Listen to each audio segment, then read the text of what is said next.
So ito yung isa sa mga pinaka-impressive. We are now by the shelter.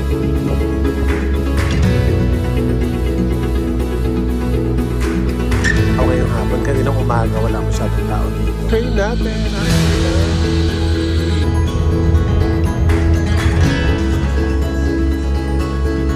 It's in Amsterdam! Medyo may astigmatism kasi yung camera ko. Ewan ko ba, lamig kasi. Andito tayo ngayon sa Grote Markt or Big Market. That is the City Hall or Town Hall. Sa likuran niyan ay yung Scheldt River. Itong nasa harapan natin ngayon ay ang statue ni Silvius Bravo. He's one of the mythological character or heroes. So ang kwento niyan, kung makikita niyo, meron siyang hawak na kamay. So, noong unang panahon, dyan daw sa Scheldt River, which is nasa likod ng Town Hall, ay merong isang giant. Ayan siya. Ang pangalan niya ay si Druon Antigone. So, what he does is that he collects toll payment para sa mga dumadaang mga ships. So, kapag hindi ka nakabayad, puputulin niya yung kamay mo at itatapon niya sa ilog. That until one day, dumaan itong si Silvius Bravo. Ayan siya. And he refused to pay the toll. Hinamon niya ng duel si Giant. At syempre, kita naman, siya ay nanalo. So ang ginawa niya rin yung ginagawa ng Giant. Pinutol niya yung kamay ng Giant at tinapon niya sa river. According to that mythology, yung pangalan ng Antwerp or in Dutch, Antwerpen came from handwerpen, meaning to cut off your hand. Guys, may flea market! May flea market dito sa Grote Markt. Ayun o, ang galing. Tingin nga tayo kung anong mga meron. So syempre mga arts, mga lumang gamit. Parang garage sale sa atin. Ang lakas ng hangin! Ay! Gusto ko yung mga paninda. Ayun, nalaglag na. Ang lakas ng hangin. Ay, nag-ring yung ano. Nag-ring yung tower. Church tower.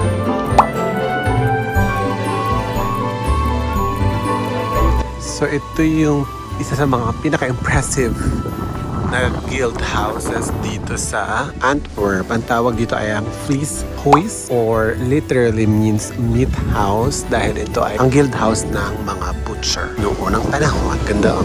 Ngayon, museum na siya sa loob. Sa loob din dati, during nung time na ito pa isang guild house, sa loob din sila nagtitinda ng mga karne. Ayan, ganda naman dito. This is Onze Woning. Hindi ko alam kung ano ibig sabihin, pero parang residential area pala siya. So, tara na. Uy, ang galing nila mag-preserve. Look at the old city wall. Ayan o, tapos ito yung tracing niya. Punta dyan sa kabila. So, dati, ayan yung street. May street dito dati, an old street. Ayan o. Vleeshuisstraat. Ayan, ito na yung harap ng Vleeshuis Guild House or the Butcher House. We are now by the Scheldt River. Ayan. At sa tabi ng Scheldt River ay ang Hechtstien. Hechtstien is Antwerp's longest surviving building. It dates back to 1200s.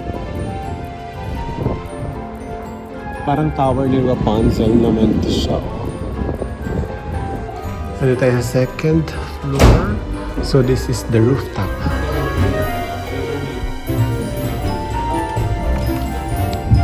Oh, wow! Rooftop!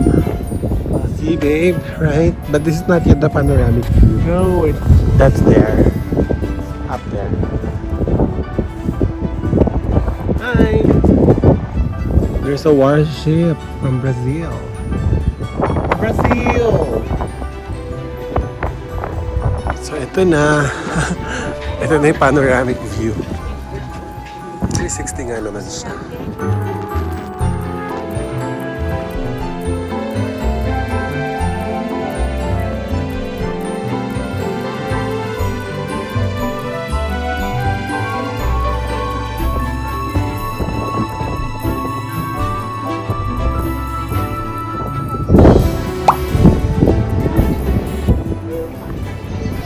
River.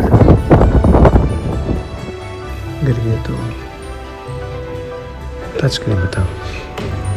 Touchscreen nga. Kaso naka-Dutch. Ito yung story.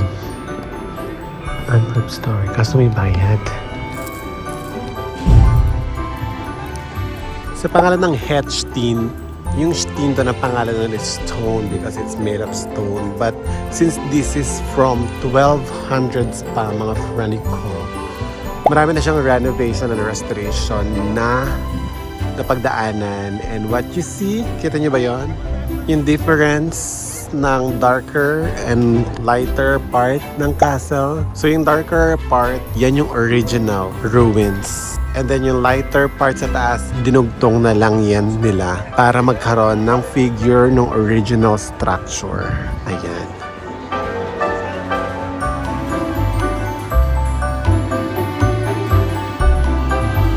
Itong giant na to, yan si Lange Varpe. Isa siyang mischievous giant sa Antwerpen folklore. He's known to play tricks sa mga tao and to scared off drunkards. Kaya tinan niyo yung dalawa, oh. May hawak na bote. Mga lasing yan. So, kaya siya tinawag na guild houses, mga Frannico. Kasi yung mga estatwa sa taas nila, yan, oh. They are gilded with gold. Ayan. Yung mga yan ay balot na mga ginto.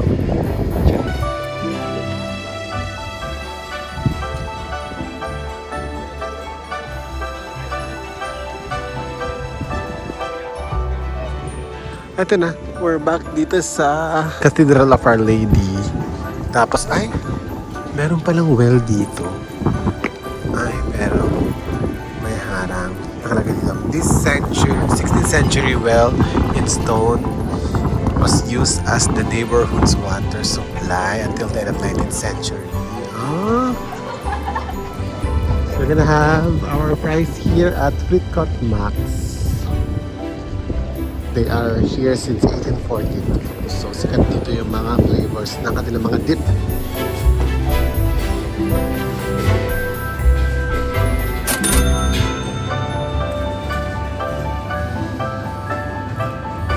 Dito ka makuha ng sauce, pwede kang mamili. Oh,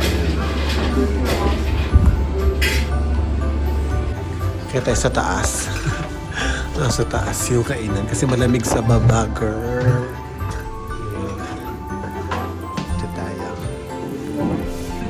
Wow! So this is the special sauce. Onions, mayo, and ketchup.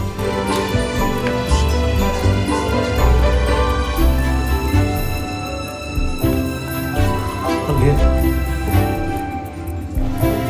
We'll try this fruity Danvers Belgian waffle.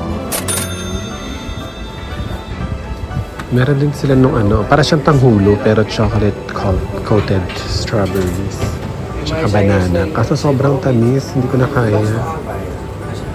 Wow!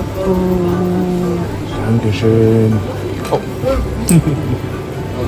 50% strawberry, 50% waffle.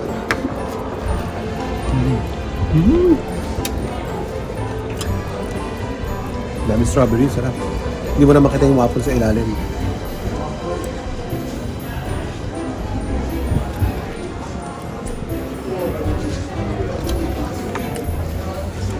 The waffle is so hot.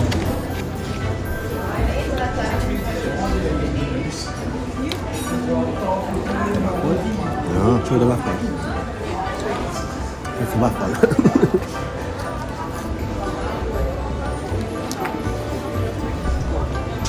Sobrang lamig ng 11 degrees mga moms. Yung ilong ko parang matatanggal na lang siya. Yung kamay ko.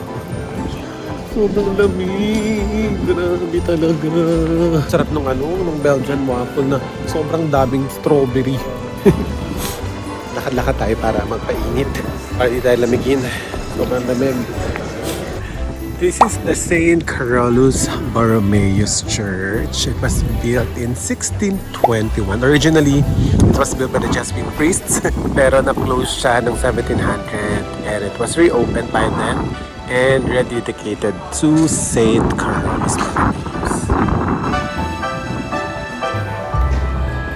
Ganda naman dito sa Belgium. Yung salita nila dito, Dutch. Kita ko yung mga signage nila, Dutch yung salita nila.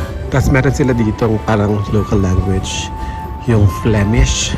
So mga pinaghalo-halong salita ng French, Dutch, at saka German daw yun. Sabi niya. Kung mali ako, kasalanan niya. Sabi niya. Tignan niyo, oh. May ganyan. Mag-ikot-ikot ka lang talaga dito makakita ka ng ganyan, no? Lumang bahay. Diba? Meron silang basement. Basement yan pa ganyan. Kita mo yung bricks niya, talagang lumang-luma compare sa mga bago. Sa paligid niya. Yung mga street names nila, nasa mismo mga buildings. Ayan. Wala sila nung parang yung post kung nasan yung pangalan ng streets. Ang galing. Eh, parang ganito, di ba? Dapat nandiyan yung pangalan ng streets. Eto, nandito siya sa mga buildings. Just like that. Ayan. Grote Goddard. May nakita kami magandang na video spot. Tapos nakakaloka. Nung pagkakita pa lang namin, walang tao. Tapos ngayon mag-video na kami. Ayun na. May tao na. Tingnan nyo, kita pa rin yung bricks na old street. Kita nyo ba yun yung red? Ayan na, dito sa isang hukay dito. Naririnig nyo ba yung bell? It's the 4 o'clock tower bell. So normally, nag-ring siya 2 minutes before o'clock. So mag-ring siya for 2 minutes hanggang mag-o'clock. Kampana ng simbahan ay nangilito na. Ayan ang lakas, grabe. Yung batingaw. That's the 4 p.m. Ayan o. 3:59 na. So 1 minute pa uli siya. Ayun pala.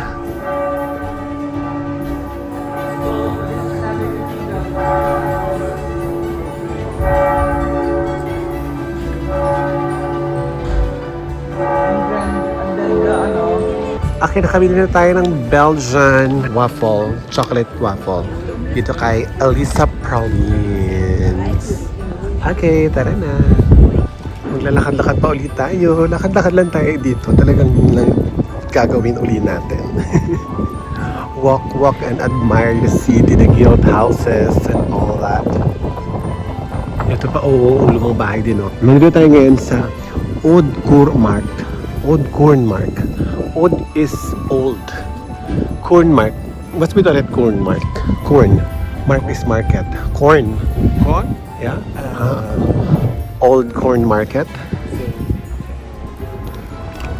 Grabe sa lamig, girl. Lakad-lakad pa rin tayo. Wala, lakad-lakad lang tayo, guys. Ikutin lang natin itong Antwerp.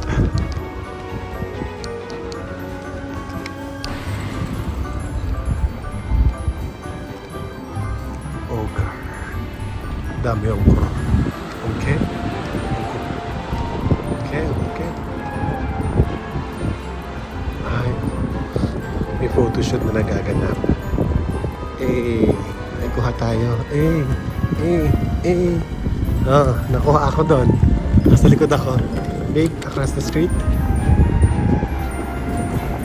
Kada liko talaga dito sa Europe, may simbahan. Simbahan na naman dyan eh. Okay. Liko tayo dito. Nandito tayo sa Vogelmart. Parking lot ng pala ito siya. Andito yung mga Pinoy food truck minsan. Kaso wala ata sila today.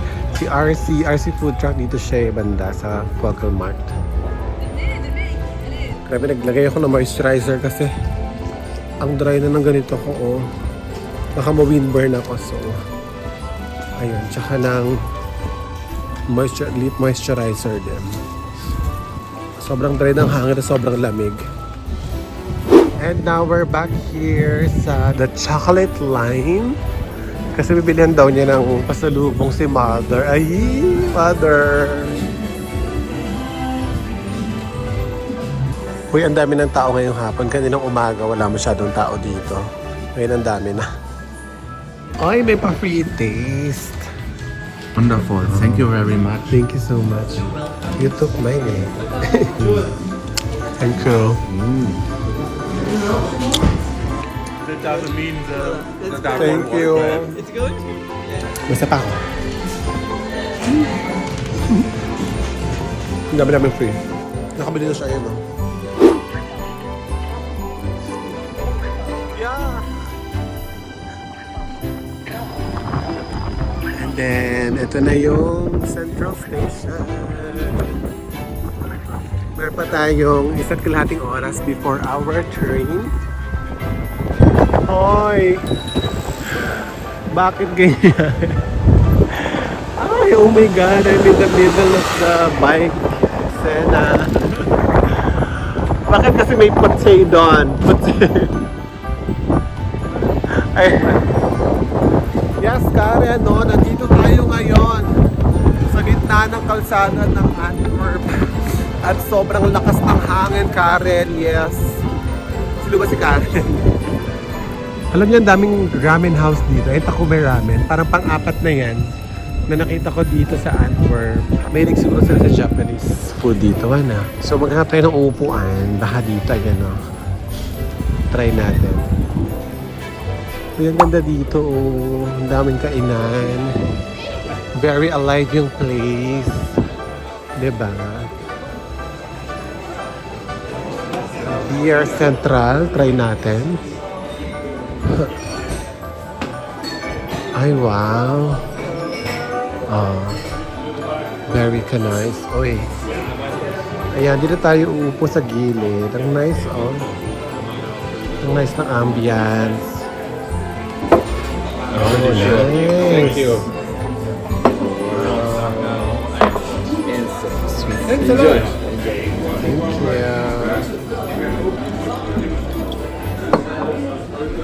Oh, babe, look at that.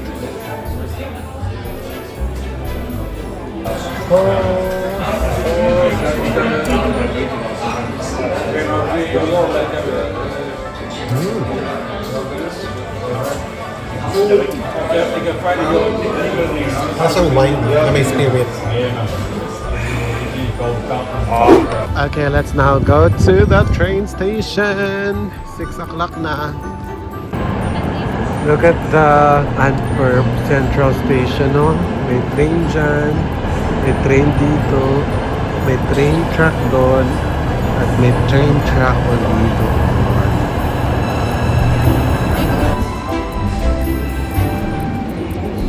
Chocolate. Ito na, dito na tayo. Okay, na 21. Ito na yung train natin, Amsterdam. Sweet. Ayan eh. Amsterdam City. So check na ang ticket. Ayan.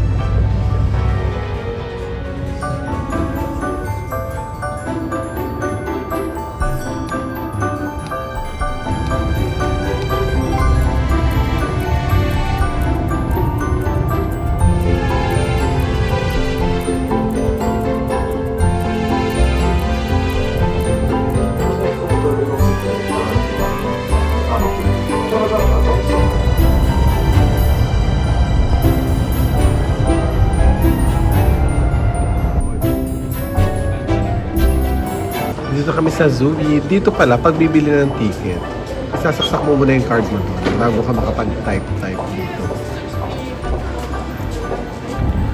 Walang ticketing vendor machine dito. Sabi sa information, gamit na daw kami ng card. So ayun, direct card yung ginamit namin. Ang lamig, grabe. Open pala yung metro nga pala dito sa Zooey.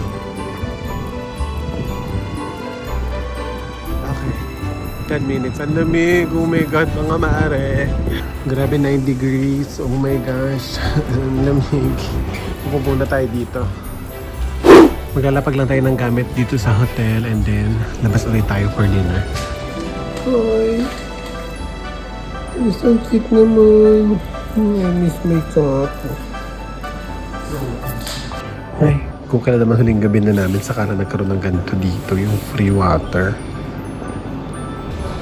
Tignan natin kung may upuan dito sa New King. Ayun yung entrance. Tapos may isa pa pala dito. Dami pa pala dito sa baba eh.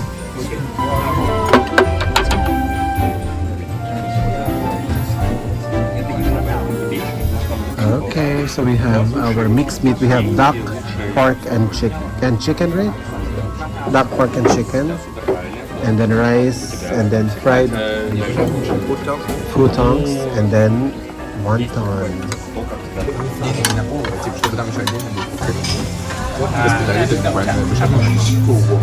Minis ko yung kanin. И мне казалось, одно время был больно. Они капусту вниз, чтобы мясо поменьше было. Мясо помассивнее выглядело.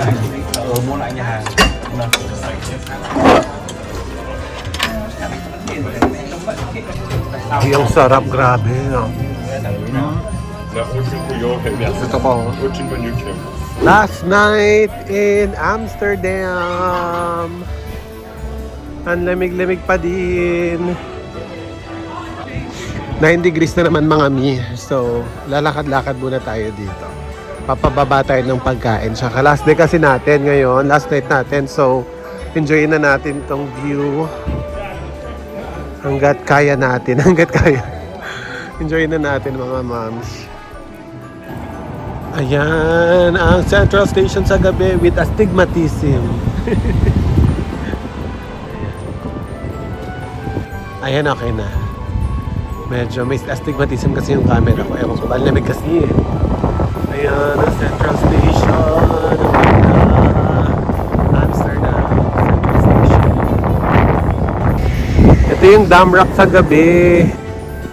Oh my gosh, look at that. So nice.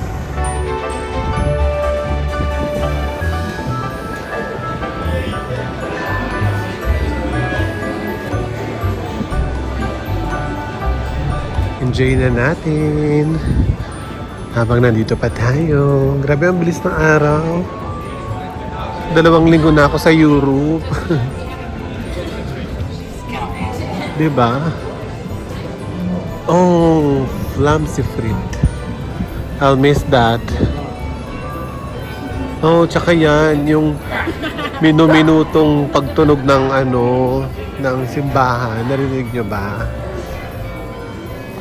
Ang bango naman nun. Ang bango na pabango. Ayan, maglakad na tayo dito.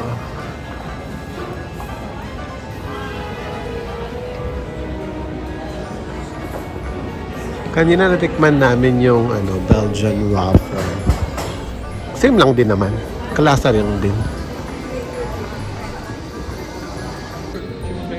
Last look sa kanal. For tonight lang. Ayan. Ito yung kabila. St. Nicholas Church. Oh, baka hindi na naman ako makapag-outro. Mga friend, ayun na nga, nakabalik na tayo sa hotel. And ang dami kong ginawa, nag-empake pa ako uli. Tapos, nag-ayos ng mga gamit namin. Tomorrow, we'll go back to Dorsten. Thank you so much for joining us sa ating Belgium and Netherlands episode. This has been Chase Sanity. See you in the next episode. Bye-bye.